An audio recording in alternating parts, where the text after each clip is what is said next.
আসসালামু আলাইকুম সুপ্রিয় শিক্ষার্থীবৃন্দ, আশা করি তোমরা সকলে ভালো আছো। আজ আমরা পদার্থবিজ্ঞানের দ্বিতীয় অধ্যায়ের গতির বিষয়ভিত্তিক আলোচনা করব। আজকে আমরা যে বিষয়গুলো নিয়ে আলোচনা করব সেটি হচ্ছে দ্রুতি ও দূরত্ব, সরণ, গড়বেগ এই বিষয়গুলো নিয়ে আলোচনা করব। আজকের ক্লাসটি তাদের জন্য খুবই উপকারী হবে যারা এই বছর নবম দশম শ্রেণীতে পড়ছো এবং একই সাথে এসএসসি পরীক্ষার্থী যারা আছে মাদ্রাসা শিক্ষা বোর্ড এবং কারিগরি শিক্ষা বোর্ড ও সাধারণ শিক্ষা বোর্ডের অধীনে তাদের যে কোর্স রয়েছে সেই কোর্সের মধ্যে আমাদের যে বিষয়গুলো আছে গতি, এটা অবশ্যই সিলেবাসে আছে, সেটা নিয়ে আজকে আলোচনা করব। গতির সবচেয়ে গুরুত্বপূর্ণ বিষয়, গতদিন আমরা গতি নিয়ে আলোচনা করেছিলাম। আজকে আরেকটি গুরুত্বপূর্ণ বিষয় নিয়ে আলোচনা করব, সেটা হচ্ছে গতি কীভাবে বিভিন্ন মাধ্যমে ব্যাখ্যা করা যায় এবং সেইগুলো নিয়ে আলোচনা হবে। গত ক্লাসে আমরা গতির যে বিভিন্ন প্রকারের গতি আছে সেগুলো নিয়ে আলোচনা করেছি। আজকে সেই গতিগুলোর মধ্যবর্তী আরও অন্যান্য যে প্যারামিটারগুলো থাকে সেগুলো নিয়ে আলোচনা করা হবে। তাহলে আমরা আজকে এই পাঠ শেষে কী কী শিখবো সেটা নিয়ে আমরা আলোচনা করে নেই। সেটা হচ্ছে যে দূরত্ব ও সরণ ব্যাখ্যা করতে পারবে। দূরত্ব সরণ যদি ব্যাখ্যা করা যায়, এরপরে আমরা আছে দ্রুতি, বেগ, গড় বেগ, তাৎক্ষণিক দ্রুতি, তাৎক্ষণিক বেগ, এই বিষয়গুলো সম্পর্কে আসলে আমাদের ধারণাটা একটু কম আছে এবং পরিষ্কার না। যেটা বইয়ের মধ্যে শুধু একটু বলে দেওয়া আছে, কিন্তু সেটা বিস্তারিত ব্যাখ্যা নেই। সেই বিষয়গুলো নিয়ে আলোচনা করব। এছাড়া দ্রুতি ও বেগের মধ্যে পার্থক্য আমাদের শিক্ষার্থীরা বের করতে পারবে এবং ত্বরণ ও মন্দন ব্যাখ্যা করতে পারবে। ত্বরণ ও মন্দন যে বিষয়টি আছে সেগুলো খুব সুন্দর করে ব্যাখ্যা করতে পারবে। আর সর্বশেষ যে আমাদের শিকনফল রয়েছে, ত্বরণ ও বেগের মধ্যে পার্থক্য পার্থক্য বলতে পারবে আমাদের। তাহলে আমরা আর দেরি না করে সরাসরি টপিক্সে চলে যাচ্ছি। দূরত্ব কাকে বলে? যে কোনো দিকে বস্তুর পারিপার্শ্বিকের সাপেক্ষে অবস্থার পরিবর্তনকে দূরত্ব বলে। যেমন এখানে একটা বস্তু আছে, এই বস্তুটা যে কোনো দিকে যেতে পারে, এই যে কোনো দিকে যেতে পারে, উত্তর, দক্ষিণ, পূর্ব, পশ্চিম, যে কোনো তার দিক কখনো নির্দিষ্ট না। যে কোনো দিকে বস্তুর যে যাওয়ার অবস্থানে পরিবর্তন হয়, এটা একটা অবস্থান। এখানে একটা নতুন অবস্থানে আসছে।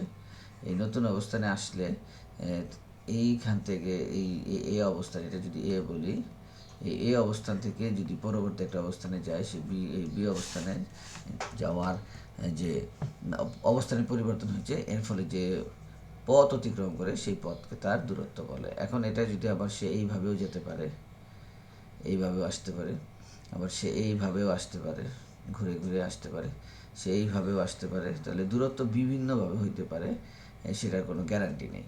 এইভাবেও সে আসতে পারে। তাহলে দুইটা বিন্দুর মধ্যবর্তী অবস্থানের যে পরিবর্তনকে সেটাকে দূরত্ব বলে। তবে দূরত্বটা নির্ভর করে, দূরত্ব গতিপথের উপর নির্ভর করে। গতিপথের মাধ্যমে তার দূরত্ব বৃদ্ধি পায়, দূরত্ব কম হয়। এখানে 5টা রেখা আছে, এর মধ্যে সবচেয়ে কম দূরত্ব যাচ্ছে এই রেখাটি দিয়ে।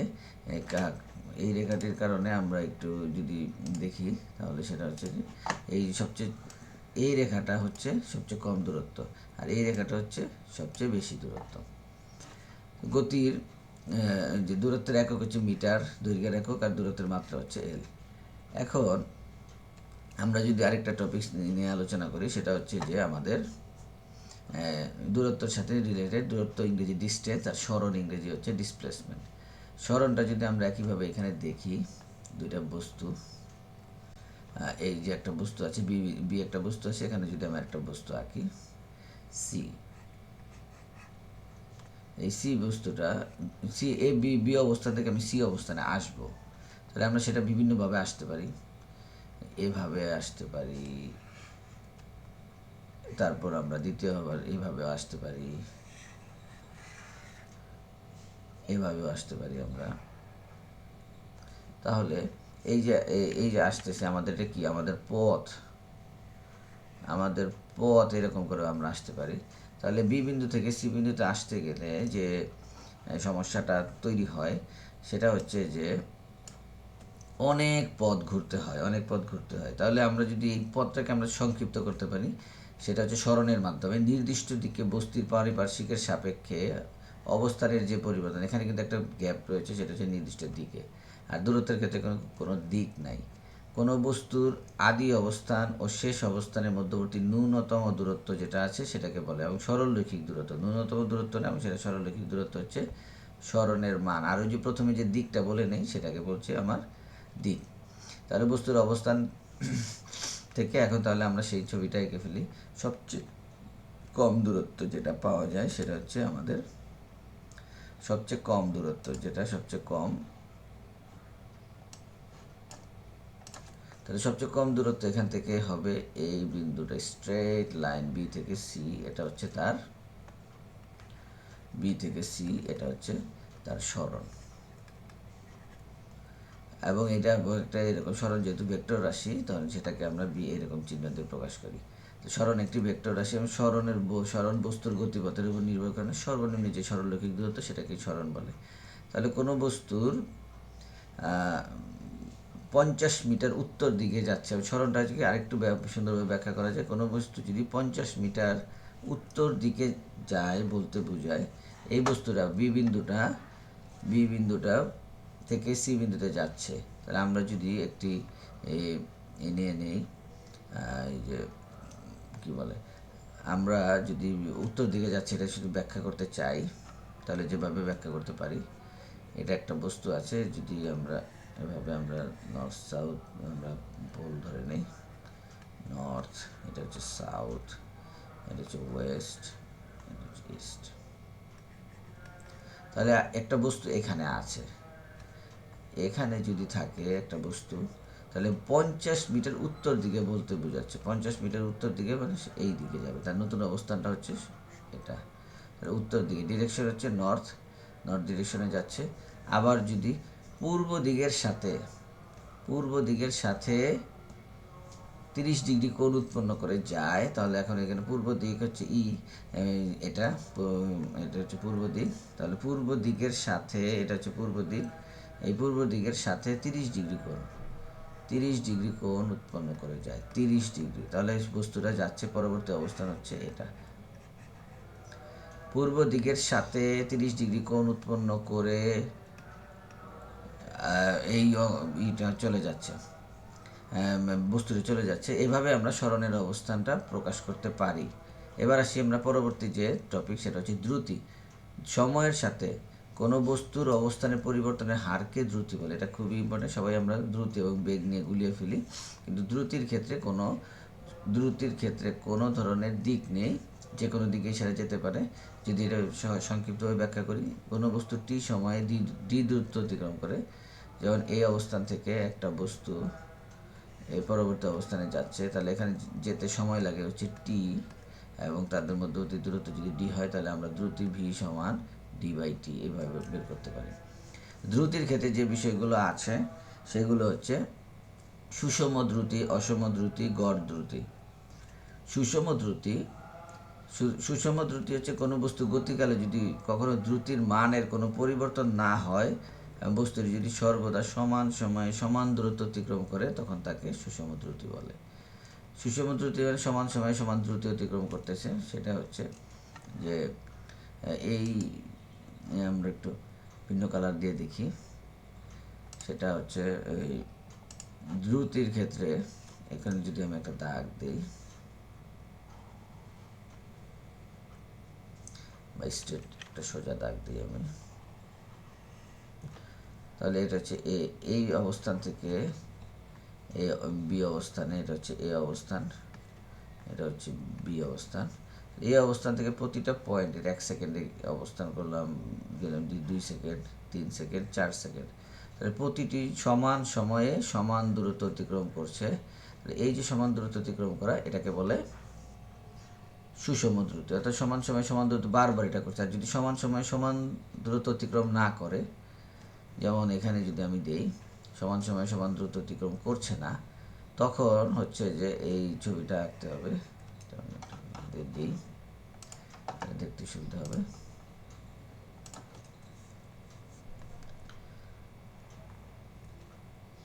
প্রথম সেকেন্ডে এতটুকু অংশ গেল, দ্বিতীয় সেকেন্ডে এতটুকু গেল, তৃতীয় সেকেন্ডে, রোগগুলো আবার চতুর্থ সেকেন্ডে একটু বেড়ে গেল। তাহলে এখানে 1 সেকেন্ড সবসময় সমান দ্রুত অতিক্রম করছে না, তখন যে আমার এই এই অংশে আমার কিন্তু দ্রুতি সমান থাকতেছে না, এই অংশে দ্রুতি আবার ভিন্ন হচ্ছে, এই অংশে একটু ভিন্ন হচ্ছে, এই অংশে একটু ভিন্ন হচ্ছে। তাহলে 4 অংশে 4টা দ্রুতি পাওয়া যাচ্ছে আমার। এটা হচ্ছে V1, এটা হচ্ছে V2, V3, V4। তাহলে এই ধরনের দ্রুতিকে বলা হচ্ছে অসম দ্রুতি। এখন গড় দ্রুতি কাকে বলে? যদি সুষম দ্রুতিতে না চলে, অসম দ্রুতিতে চলে, তাহলে এই যে টোটাল যে দূরত্বটা আছে, সর্বমোট দূরত্ব এই V1 V2, এই সর্বমোট দূরত্বকে সর্বমোট সময় দিয়ে বের করবো, এই যে ভাগ করব, তাহলে সেটা হয়ে যাবে V1 plus V2 plus V3 plus V4। এটাকে আমি 4টা অংশ হয়েছে, 4টা অংশ দিয়ে ভাগ করলে এটা আমি পেয়ে যাব গড় দ্রুতি। এইভাবে হচ্ছে আমাদের সুষম দ্রুতি, অসম দ্রুতি, গড় দ্রুতি আমরা জানতে পারবো। এই বিষয়গুলো বইয়ে থাকলেও বইয়ে এত ডিটেলসভাবে পড়া নেই, কিন্তু আমি জানার জন্য এবং আমাদের কনসেপ্ট ক্লিয়ার করার জন্য এই বিষয়গুলো জরুরি। এবার আমরা আসি তাৎক্ষণিক দ্রুতি কাকে বলে। যে কোনো একটা মুহূর্তের বিশেষ দ্রুতিকে তাৎক্ষণিক দ্রুতি বলে। যেমন এটা একটা সরল রেখা ধরতেছি, বা এইটা এরকম একটা সরল রেখা থাকতে পারে। এই সরল রেখাটার মধ্যে যে কোনো একটা নির্দিষ্ট বিন্দু, এটা যদি আমি নির্দিষ্ট বিন্দু এই অংশটা ধরি, নির্দিষ্ট বিন্দু যদি এটা ধরি, তাহলে হচ্ছে এই একটা বিন্দু ধরতে থাকতে পারে, এই একটা অবস্থান থাকতে পারে, এই একটা অবস্থান থাকতে পারে। তাহলে এটা খুবই ক্ষুদ্র একটা সময়ের ব্যবধান থাকে।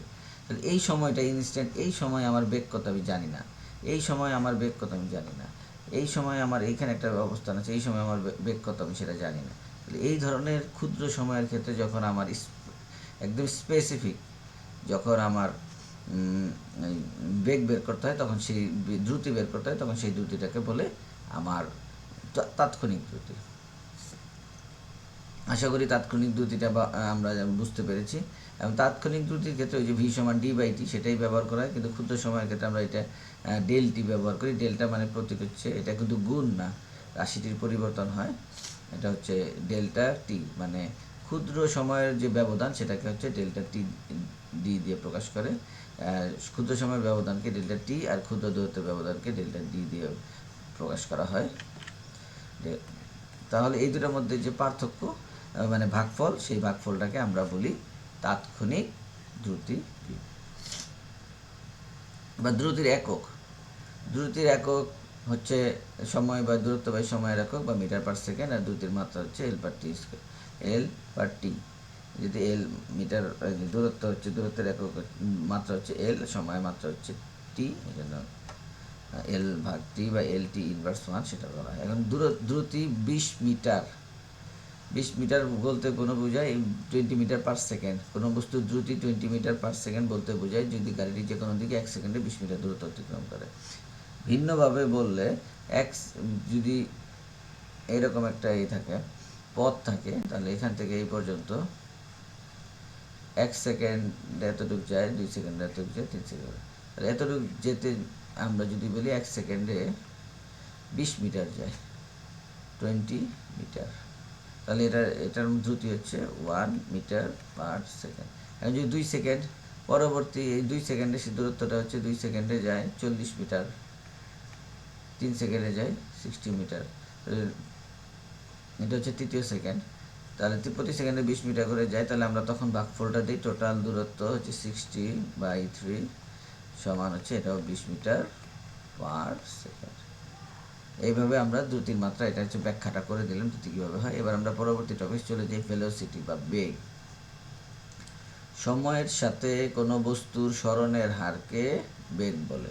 অর্থাৎ সরণ মানে নির্দিষ্ট দিক থাকবে, নির্দিষ্ট দিকে একক সময়ে কোনো বস্তু যে পথ অতিক্রম করে তাকেই বেগ বলে।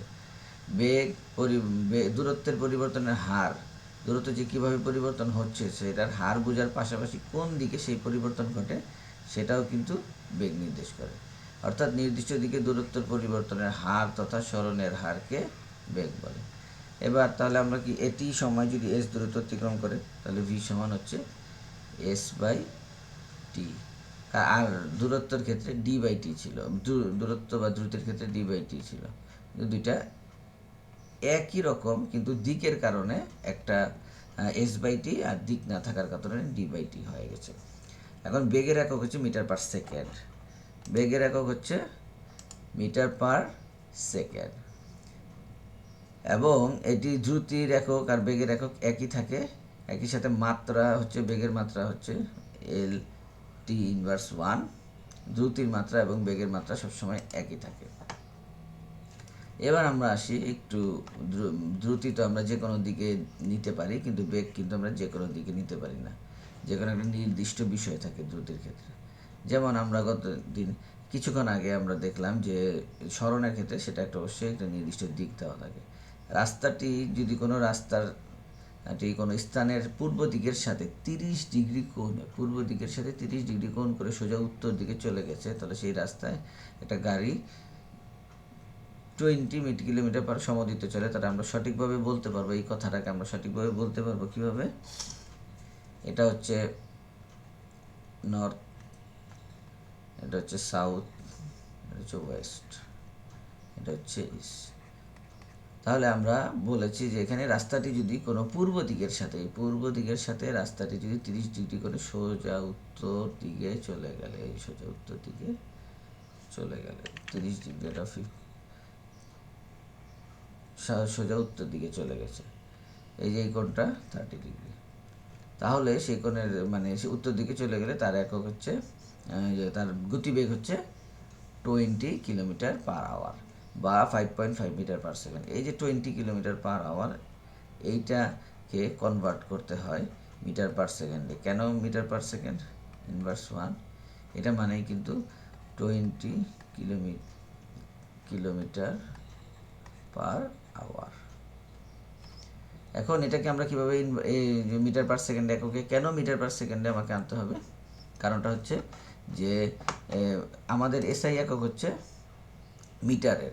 মিটার, এবং আমাদের কিলোমিটারে যখনই কোনো ইউনিট থাকবে পরীক্ষার প্রশ্নে, তখন আমরা সেটাকে কিভাবে সমাধান করব, এটা আমি দেখে কনভার্ট করব বা এটা রূপান্তর করা। তাহলে 20 কিলোমিটারের 1 কিলোমিটার সমান 1000 মিটার, 1000, যেহেতু কিলোমিটার গুণ আকারে আছে তাহলে সেটা আমি গুণ দিলাম। আর এই ঘন্টা আছে ভাগ আকারে, তাহলে সেটাকে আমরা ঘন্টাকে আমার 60 মিনিট এভাবে দিতে হবে, এবং প্রতি মিনিট 1 সেকেন্ড এইভাবে দিতে হবে। তাহলে এরপর এটা যদি আমি এভাবে করি, উপর নিচে ভাগ করি, তাহলে সেটা হচ্ছে যে 200 ভাগ 36, তাহলে এটার ভাগফল হচ্ছে 5.56। আর মিটার পার সেকেন্ড, কারণ এই জায়গাটায় ছিল মিটার আর এখানে ছিল সেকেন্ড, এককটা ছিল তো এরকম, তাহলে মিটার পার সেকেন্ড, মিটার নিচে সেকেন্ড, এইটাকে ভাগ করলে হয় 5.56 মিটার পার সেকেন্ড বা 5.56। এই কনভার্সনটা অনেকেই করতে চায় না বা অনেকে পারে না। এইরকম কনভার্সন কিন্তু গতির ক্ষেত্রে প্রচুর লাগবে, কারণ গতির স্পিডগুলো সবসময় কিলোমিটার পার, বাঘের গতিবেগ, হরিণের গতিবেগ, এগুলো তো নৌকার গতিবেগ, ট্রেন, গাড়ি, এগুলো সব কিলোমিটার পার আওয়ারে থাকে, মিটার পার সেকেন্ড দেওয়া থাকে না। তাহলে কনভার্ট করে এভাবে নিতে হবে। এরপর হচ্ছে বেগ 2 রকমের হয়, যেমন সুষম বেগ, অসম বেগ। সুষম বেগ হচ্ছে গতিশীল বস্তুর বেগের মান ও দিক কখনো পরিবর্তিত হবে না, তখন সেটাকে সুষম বেগ বলবো। যেমন সুষম বেগের উদাহরণ হচ্ছে শব্দের বেগ। শব্দ কিন্তু তরঙ্গ এভাবে যায়, আবার শব্দ তরঙ্গ কিন্তু এভাবে যায় একটু, এটা হচ্ছে অনুদৈর্ঘ্য তরঙ্গ। তো এই ধরনের বেগ, এই শব্দের বেগ হচ্ছে প্রতি সেকেন্ডে 332 মিটার পার সেকেন্ড, মানে প্রথম সেকেন্ডে 332 যাবে, পরের সেকেন্ডে আরও 332 যাবে, এইভাবে হচ্ছে শব্দের বেগ 332 মিটার পার সেকেন্ড। আমাদের বইতে অনেক সময় 330ও দেওয়া থাকে, 330টাও পারফেক্ট, কারণ অনেক সময় হয় কি শূন্য মাধ্যম এবং বায়ু মাধ্যমের ক্ষেত্রে একটু তারতম্য থাকতে পারে, আবার তাপমাত্রা পার্থক্য থাকে, এই জন্য হচ্ছে শব্দের বেগ একটি সুষম বেগের উদাহরণ। এবার আসি আমরা অসম বেগ কোথায় আছে। কোনো বস্তু যদি গতিকালের বেগের মান বা দিক বা দুইটারই পরিবর্তন ঘটে, তখন সে বস্তুর সেই বেগকে বলা হয় অসম বেগ। অসম বেগ বস্তুর সমান সময়ে সমান দূরত্ব অতিক্রম করে চলে না বা চলার পথে গতির দিকও পরিবর্তন করে না, এই জন্য হচ্ছে এটাকে অসম বেগ বলা হয়। এবার আমরা আসি গড় বেগ। এই তিনটা জিনিস সমবেগ, অসমবেগ, গড় বেগ। এই কোনো বস্তু যদি অসমবেগে চলে তখন তার সরণকে সময় দিয়ে ভাগ করলে গড় বেগ পাওয়া যায়। যেমন অসমবেগ হচ্ছে এরকম, যদি আমরা একটা ছবি আঁকি, এরকম অবস্থানে এই অংশটুকুতে বেগ কম, এই অংশটুকুতে বেগ আবার খুব বেশি, এই অংশটুকুতে বেগ বেশি। এই যে চারটা অংশ পাওয়া গেছে, এই সবগুলোর যোগফল, বেগের যোগফল বা সবগুলো সরণকে সময় দিয়ে ভাগ করলে যেটা পাওয়া যায়, এই অংশটুকু সময় পাওয়া যায়, সেটাকে আমরা গড়বেগ বলি। এবার সমবেগ এবং অসমবেগের ক্ষেত্রে আমরা দ্রুতি ও বেগের পার্থক্য নির্ণয় করার আগে একটা সরাসরি আমরা উদাহরণ দেখে নিই, যে এই সমবেগ, অসমবেগ, সমদ্রুতি, এগুলো একটা সুন্দর উদাহরণ দিয়ে আমরা দেখতে পারবো। আমাদের বইয়ের 42 পৃষ্ঠায় আছে এই উদাহরণটা। দ্রুতি ও বেগের মাঝে সম্পর্ক। দ্রুতি ও বেগের মাঝে কি সম্পর্ক আছে সেটা আর ভালো করে জানার জন্য এই উদাহরণটা অনেকে দেখে, কিন্তু অনেকে এই উদাহরণটায় একটু সমস্যা থাকে। পাথরটি কি, প্রশ্নটা হচ্ছে, একটি সুতা দিয়ে ছোট একটি পাথরকে বেঁধে তুমি সেটাকে মাথার উপর ঘোরাচ্ছ। বস্তুটি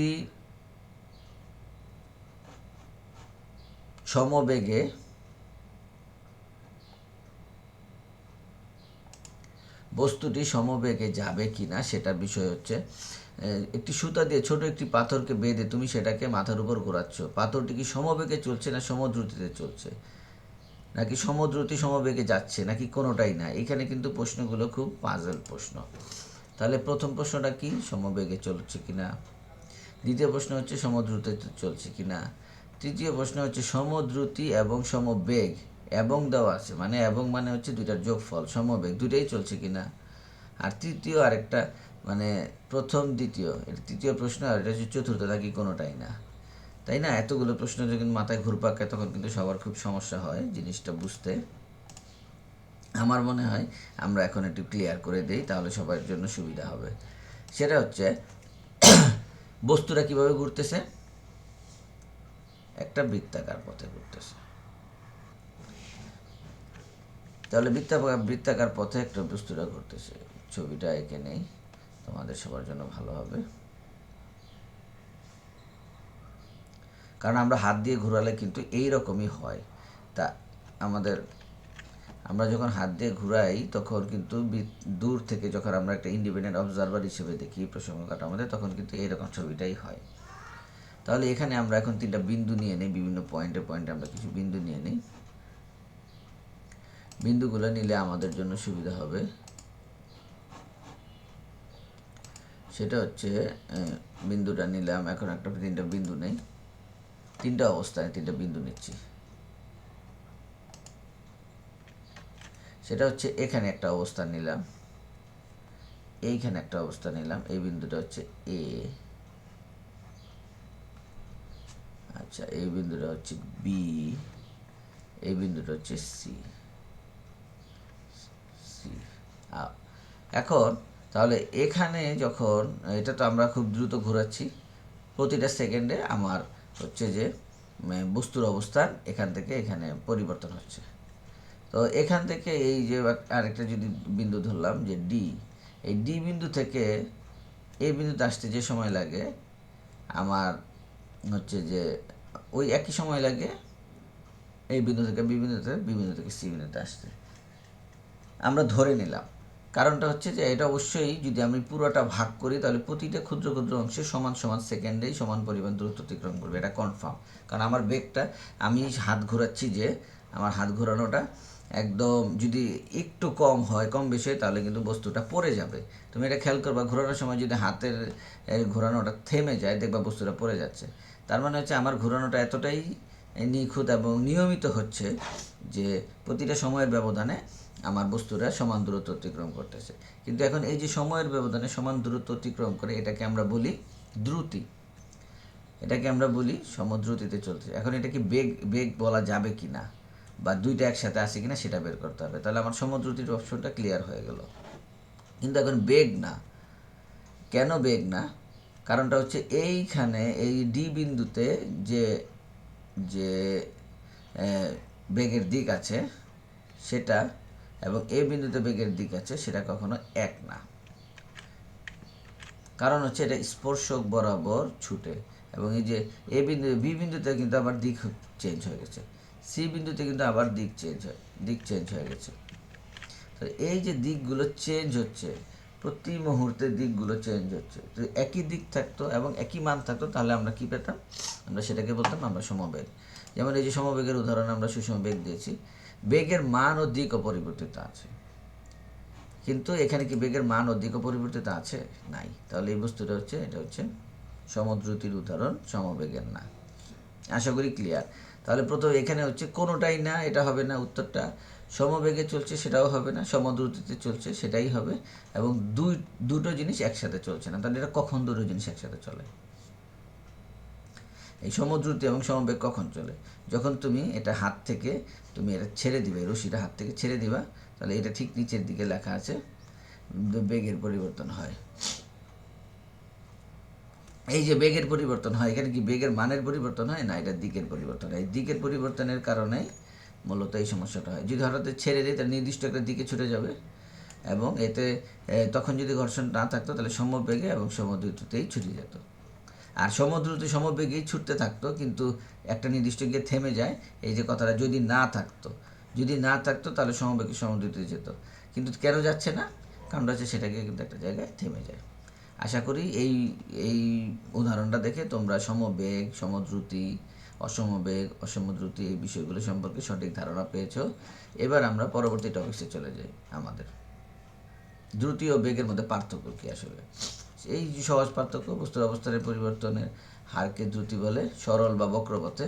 আর সবসময় সরল রৈখিক হয়, বেগ হচ্ছে সবচেয়ে ন্যূনতম দূরত্ব সরণের বেগের হারকে যে কোনো দূরত্বের বা অবস্থানের পরিবর্তনের হার নির্দেশ করে, কিন্তু কোন দিকে যাচ্ছে সেটা নির্দেশ করে না দ্রুতি। কিন্তু বেগের সাহায্যে ডিরেকশন এবং মান দুইটাই পাওয়া যায়। শুধু মানের পরিবর্তন হলেই দ্রুতির পরিবর্তন হয়, শুধু মানের কিংবা শুধু দিকের বা উভয়ের পরিবর্তন হলেই বেগের পরিবর্তন হয়। যেমন এইখানে সমদ্রুতি হয়েছে কিন্তু সমবেগ হয়নি। কারণটা কি? মানের পরিবর্তন হয়নি, একই মান ছিল, কিন্তু দিকের পরিবর্তন হয়েছে, এই জন্য এটা হচ্ছে বেগ। উভয়ের পরিবর্তন হইলেই বেগের পরিবর্তন হয়ে যাচ্ছে। বস্তুর বেগের মানই দ্রুতি, আর নির্দিষ্ট দিকে দ্রুতি বেগ। দ্রুতি স্কেলার রাশি, বেগ ভেক্টর রাশি। এভাবে আমরা বের করতে পারি দ্রুতি ও বেগের মধ্যে পার্থক্য। এবার আমরা পরবর্তী টপিক ত্বরণ কাকে বলে। সময়ের সাথে বস্তুর অসম বেগের পরিবর্তনের হারকে ত্বরণ বলে। ত্বরণ মূলত বেগের পরিবর্তনের হার। ত্বরণ হচ্ছে বেগের পরিবর্তন বাই সময়। তাহলে কোনো বস্তুর বেগ শুরুতে যদি বেগ থাকে ইউ এবং টি সময় পর, এখন বস্তুটা যদি এরকম করে আমি ছবি একটা আঁকি, এটা একটা বস্তু, এখান থেকে সে যাচ্ছে, এখান থেকে, তাহলে আদি অবস্থানে ইউ, শেষ অবস্থানে ভি, মধ্যবর্তী দূরত্ব টি। তাহলে আমার ত্বরণটা হচ্ছে এভাবে ছবি এঁকে দিলে শেষ বেগ মাইনাস আদিক বেগ ভাগ অতিক্রান্ত সময়। ত্বরণের মাত্রা, ত্বরণের একক, ত্বরণের মাত্রা হচ্ছে বেগ বাই সময়। বেগ হচ্ছে সরণ, এই অংশটুকু হচ্ছে বেগ সরণ, আবার যদি আরেকটা ভাগ দিছি সেই ভাগটা এখানে আসছে, এই জন্য সরণ বাই সময় স্কোয়ার হচ্ছে ত্বরণের মাত্রা হচ্ছে এল পার টি স্কোয়ার বা এল টি ইনভার্স -2। এই বলার সময় এইভাবে বলতে হয়, তাহলে শিক্ষক থেকে শুরু করে ছাত্ররা সবাই বুঝতে পারে। আর একক কি? ত্বরণের একক হচ্ছে বেগ এবং সময়ের যে ভাগফল, সেটার একক। বেগের একক হচ্ছে মিটার এস সেকেন্ড ইনভার্স 1, আর সময়ের একক হচ্ছে এস, সেহেতু এই মানে ত্বরণের একক হচ্ছে মিটার এমএস ইনভার্স 2। কোনো বস্তুর ত্বরণ 6 মিটার পার সেকেন্ড স্কোয়ার দক্ষিণ দিকে বলতে বোঝায় বস্তুটি দক্ষিণ দিকের সাথে, এই যেরকম করে যদি আমরা দিক আঁকি, যে নর্থ হচ্ছে সাউথ, দক্ষিণ দিকে বস্তুর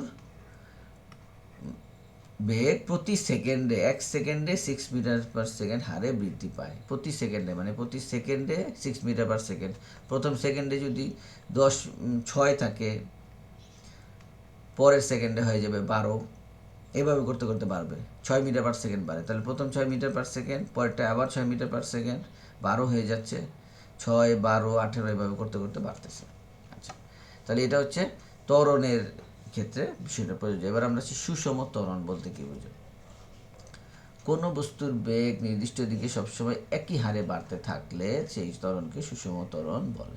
বেগ একই হারে বাড়তেছে, যেমন এটা উদাহরণ কি, আমরা পড়ন্ত বস্তু এই যে উপর থেকে একটা বস্তু আছে, বস্তুটা পড়তেছে, প্রতি সেকেন্ডে তার বেগ বাড়তেছে।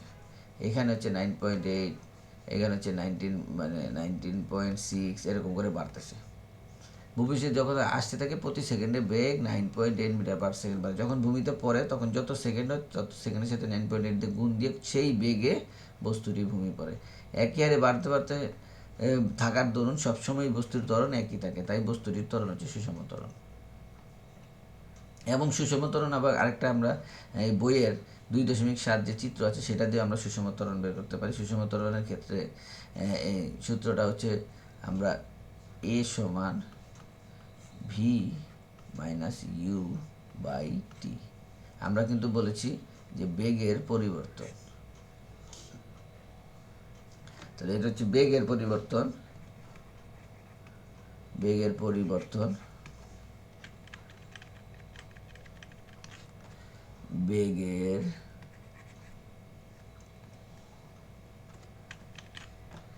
বেগের পরিবর্তন আর হচ্ছে নিচে কি ভাগ থাকে সময়। তাহলে বেগের পরিবর্তন হচ্ছে কোনো বস্তু এটা যদি আমি 0 অবস্থানে নেই, 0, 1, 2, 3, এটা হচ্ছে 5, 6, 7, তাহলে কোনো বস্তুর 2 এই অবস্থানে 2 সেকেন্ড, এটা নিচে হচ্ছে সময়, এখানে হচ্ছে 0, 1, এটা হচ্ছে 2, 3, 4, এরকম একটা গ্রাফ বয়ে আছে, সেটাকে যদি মানগুলো বসাই তাহলে আমার এরকম সুন্দর হয় দেখতে। তাহলে 2 সেকেন্ড বস্তুর অবস্থান হচ্ছে 2 সেকেন্ডে বস্তু এভাবে মান বের করতে হয়। সময় হচ্ছে 2, লেখচিত্র, এটা কিন্তু বেগ বনাম সময় লেখচিত্র থেকে আমরা সহজে বের করতেছি। 2 সেকেন্ডে বস্তুর বেগ 1 মিটার পার সেকেন্ড, ভালো কথা। তারপর এই 6.5 সেকেন্ডে বস্তুর বেগ হয়ে গেছে 4, তাহলে হচ্ছে যে বস্তুর বেগের এখানে 4 বিয়োগ 2, আর নিচে সময়ের পার্থক্য হচ্ছে 6.5 থেকে 2, 6.5 থেকে 2, তাহলে এখানে হচ্ছে 2 ভাগ 4.5, তাহলে হচ্ছে 0.45 মিটার পার সেকেন্ড স্কোয়ার। কারণ হচ্ছে যে এই যে উপরে মিটার পার সেকেন্ড আছে, নিচে ভাগ করলে এটা হয়ে যায়। তাহলে এটা হচ্ছে সমত্বরণে চলে, সমত্বরণ এই জায়গাটা কিন্তু সব জায়গায় যে কোনো অবস্থানেই ত্বরণটা কিন্তু সমান ছিল। এখানে একটা সমান ছিল সমান্তরণ, এখানে একটা সমান, কারণ স্ট্রেট লাইন মানে হচ্ছে সমান, সব জায়গায় সময়ের ব্যবধান, এই যে পার্থক্যটা এটা হচ্ছে সমান ভি বাই টি। এটা কিন্তু ত্বরণ এ হচ্ছে ভি বাই টি, ত্বরণ এ হচ্ছে ভি বাই টি, মানে সমান সময়ে সমান দূরত্ব অতিক্রম করছে। এবং এটা আবার কিন্তু আমরা গ্রাফের মাধ্যমে বের করতে পারি, লম্ব অংশ বাই ভূমি অংশ। এই যে এই অংশ লম্ব অংশ কতটুকু গিয়েছে, যে ভি পরিমাণ, এই যে ভি এর মান আমরা বের করেছি 2, এবং ভূমি পরিমাণ যেটা বের করেছি সেটা হচ্ছে ভূমি। তাহলে লম্ব বাই অতিভুজকে বেগ বনাম সময়ের গ্রাফ থেকে, বেগ বনাম সময় যদি একটা কোনো গ্রাফ আঁকা হয়, বেগ হচ্ছে ভি এবং টি, এই গ্রাফের যে ঢাল, এই ঢালকে আমরা সবসময় বলি ত্বরণ। এইভাবে আমরা ত্বরণ বের করি। সামনে যদি গ্রাফের যে একটা আমি এপিসোড করব, সেই এপিসোডে তোমরা সবাই সঠিকভাবে বুঝতে পারবা। এবার আসি অসম ত্বরণ কি। কোনো বস্তুর বেগ বৃদ্ধির হার যদি সমান না থাকে তাহলে সেই ত্বরণকে অসম ত্বরণ বলে।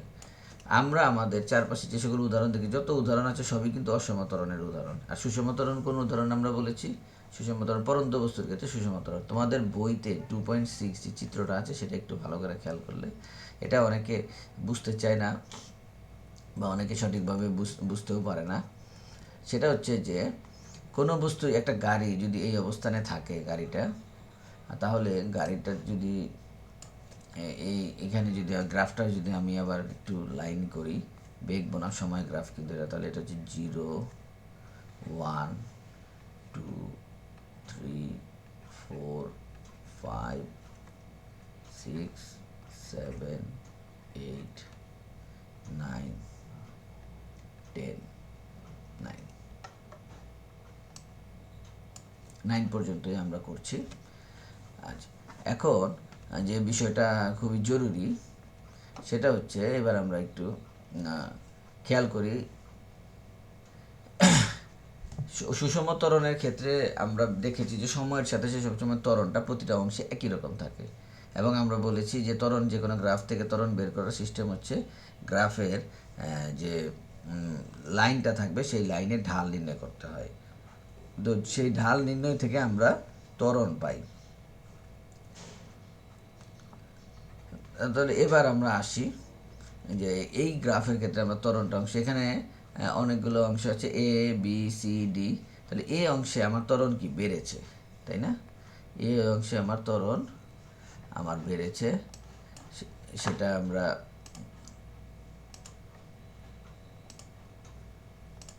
এই অংশে ত্বরণটা বেড়েছে। যদি একটু অন্য অন্য রং দিয়ে আমরা ব্যবহার করি, সেটা হচ্ছে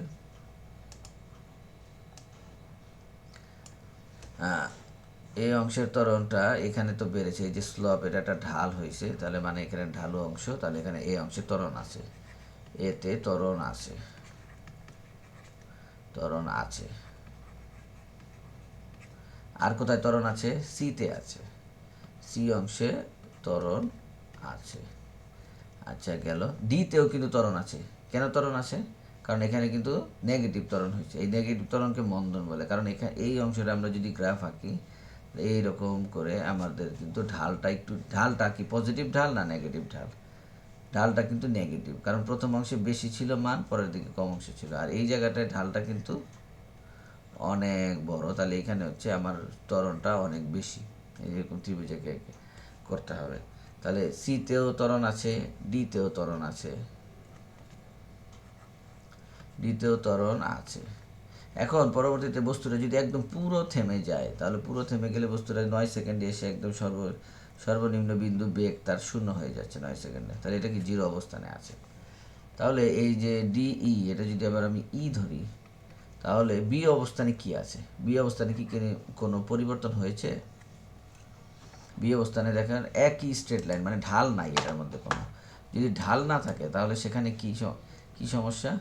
সেখানে মূল সমস্যাটা হচ্ছে এই যে ঢাল না থাকা, মানে সেখানে কোনো পরিবর্তনই হয় নাই। তাহলে বি অবস্থান যেটা আছে, বি অবস্থানে ত্বরণ শূন্য।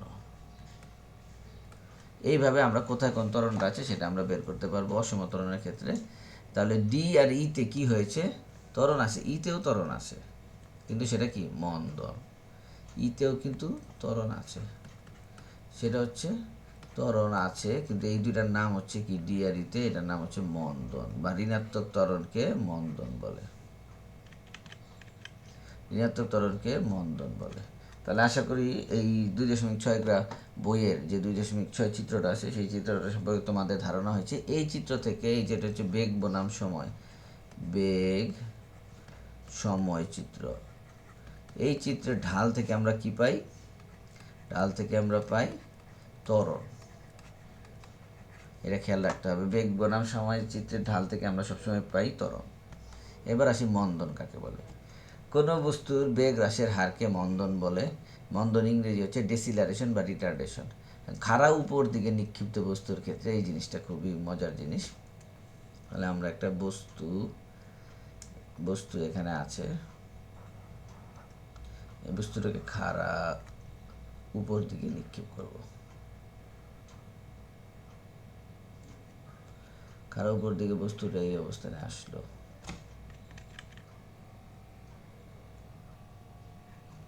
বস্তুটা এই অবস্থানে আসলে তারপর বস্তুটিকে আবার পড়বে, বস্তুটি পড়বে নিচের দিকে। আবার যখন ভূমিতে তো আসবে, যে কোনো বস্তু উপরে দিলে সেটা মাধ্যাকর্ষণ বলের কারণে ভূমিতে চলে আসে। মাধ্যাকর্ষণ বলের কারণে ভূমিতে চলে আসলে, তাহলে এই যে এইখানে অনেকগুলো ঘটনা ঘটে। প্রথমে বস্তুটি সুষম মন্দনে উপরে উঠতে থাকে। কেন?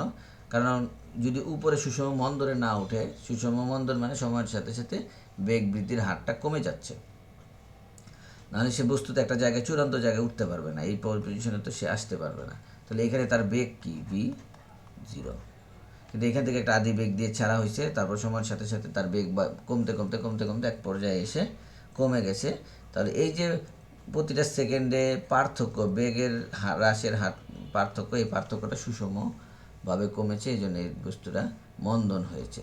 তারপর উপরের দিকে নিক্ষেপ করা হয়, তাহলে যতক্ষণ উপরের দিকে উঠতে থাকে ততক্ষণ কিন্তু একই হারে মন্দন হতে থাকে। এরপর বস্তুটি যখন, এবং সেটা কিভাবে কমে, এবং সেই বস্তুর বেগ কিন্তু প্রতি সেকেন্ডে 9.8, কারণ কি আমার হচ্ছে মহাকর্ষ বলের বিপক্ষে, অভিকর্ষ বলের বিপক্ষে যাচ্ছে, এই জন্য সেটাকে আমরা বলি অভিকর্ষ, এটা হচ্ছে বলে।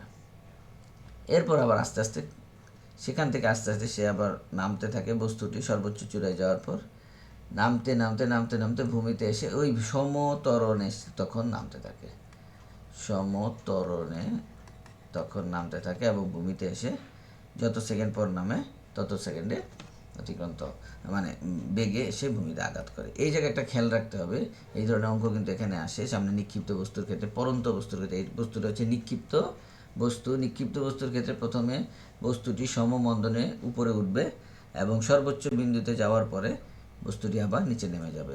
এবং একটা জিনিস খেয়াল রাখবা তোমরা শিক্ষার্থীরা, সেটা হচ্ছে যে ভূমি থেকে সর্বোচ্চ বিন্দুতে উঠতে যে সময় লাগে সেই একই সময়ে উপর মানে সর্বোচ্চ বিন্দু থেকে ভূমিতে আসতেও প্রয়োজন হয়।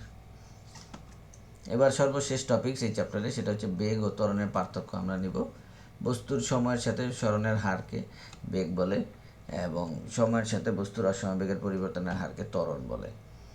বেগের মাত্রা L(t−1), ত্বরণের মাত্রা L(t−2), বেগের একক মিটার পার সেকেন্ড, ত্বরণের একক m(s)(2). তাহলে আমরা এই চ্যাপ্টারে আজকে আমরা সর্বশেষ এই বিষয় ত্বরণ পর্যন্ত আমরা পড়েছি। 2.6-এর এই অংশটুকু আমরা পড়েছি। নেগেটিভ ত্বরণে যেখানে দিয়েছে মন্দন, ডি বিন্দুতে মন্দন থাকে বা নেগেটিভ ত্বরণ থাকে, সিতেও ধনাত্মক, বিতেও, কিন্তু এইভাবে লেখাটা নেগেটিভ ত্বরণকে মন্দন বলে, এটা সেভাবে বলা হয়নি। আমরা আজকে এই পর্যন্ত পড়া শেষ করেছি, 2.7 এ পর্যন্ত। আগামী দিন আমরা গতির সমীকরণ নিয়ে পড়ব। আশা করি তোমরা সকলে সেই পর্যন্ত ভালো থাকবে। আসসালামু আলাইকুম।